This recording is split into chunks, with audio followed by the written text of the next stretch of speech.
Brought you by Meghdoot herbal. Meghdoot Satritha shampoo ये hair fall को कम करे, डैंड्रफ को रोके और दे आपके बालों को भरपूर मजबूती। मेघदूत सतरीठा शैम्पू। कानपुर में किन्नर और उसके भाई के साथ ऐसा कांड हो गया कि हर कोई हिल गया। पुलिस अधिकारियों में हड़कंप मच गया।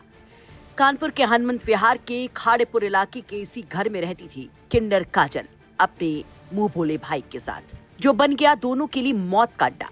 शनिवार की देर शाम यहाँ लग गया पुलिस का जमघट। पूरा इलाका पुलिस की गाड़ियों के सायरन से गूंज उठा। जब पुलिस के अधिकारी पहुंचे तो मानो उनके पैरों तले जमीन खिसक गई।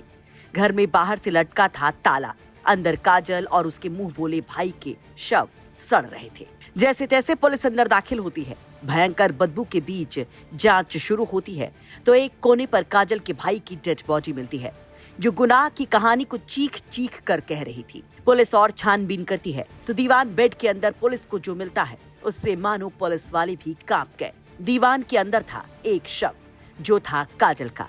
25 साल की काजल मैनपुरी के किसनी थाना क्षेत्र के धर्मंगतपुर गांव की रहने वाली थी और 1 महीने पहले ही बुजरौली के अभिमन्यु के इस मकान में शिफ्ट हुई थी। 4 दिनों से उसके परिजन उसे कॉल कर रहे थे, लेकिन जब उसका फोन नहीं लगा तो काजल के परिजन परेशान थे। ऐसे में शनिवार को काजल के घर वाले उसके किराए वाले मकान पर पहुंचे तो इस डबल मर्डर का खुलासा हुआ। घर के और शव के हालात को देखकर ऐसा लगता है कि काजल और उसके भाई की हत्या कुछ दिन पहले ही कर दी गई थी। सड़े हुए शवों के साथ मौके पर शराब की बोतलें भी थी, लेकिन किसने और क्यों इस वारदात को अंजाम दिया, ये सवाल बड़ा है। पड़ोसियों के मुताबिक काजल के घर पर गोलू और आकाश नाम के 2 युवकों का आना जाना था। इनमें से एक युवक के साथ उसका पहले प्रेम संबंध था। बाद में दूसरे युवक से नजदीकी बढ़ने पर विवाद हुआ और पहले शख्स ने काजल को जान से मारने की धमकी दी थी। जब हम आए तब हमें ये सब जने वहाँ मिली, भीड़ लगी मिली, और तब हमने देखा, तब हमने हमारी छक्का चोरी तो ना इनने बताई। जब इनने सीली करी और जो कहीं का बदबू बामत ने करी, तब हमें पता चली कि हमारी बच्चा मर गए, दोनों मार डारे हमारे दोनों। हमें उनके लिए खाना लाए बनाए के हमने 2 दिन तक खाना ना खाओ, हम अपने बच्चे ने के संग खाना खाए भी गिर रहा है। नहीं, वो शुरू से लड़का था लेकिन शादी लायक नहीं था, वैसा था। हारमोनियम वो होते वो नहीं थे उसमें लड़कों के। हाँ, वो लड़की है तभी वो लड़की बन गई।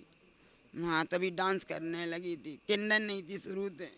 अब तो वो मरी गई, अब क्या हम छिपाएं। वो हमारा भतीजा था, नेक्स्ट से 8 महीना का लेके आए थे हम। हाँ, बच्चे ने कछुना बिगाड़ो काऊ को। हम जब चाहते हमारे बच्चा जैसे मारे तैसे ही मारे जाए कातल, तब हमें तसल्ली मिले ना, हमें ना तसल्ली मिले।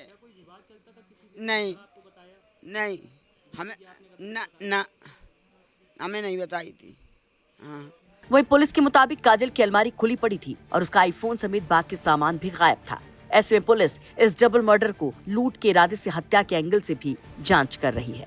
देखिए, ये योगेंद्र विहार कॉलोनी है जो थाना हनुमंत विहार का एरिया है।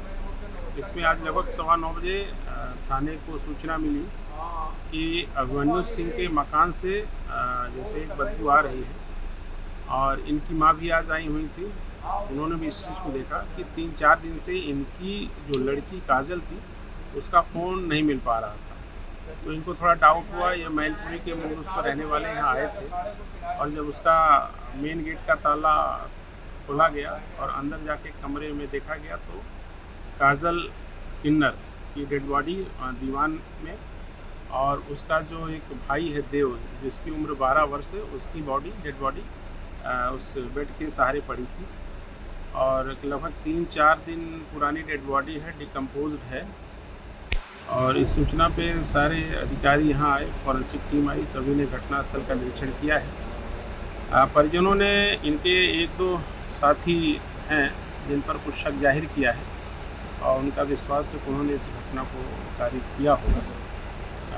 उनके रूम में कुछ शराब की बोतलें और कुछ खाने पीने की सामग्री भी मिली।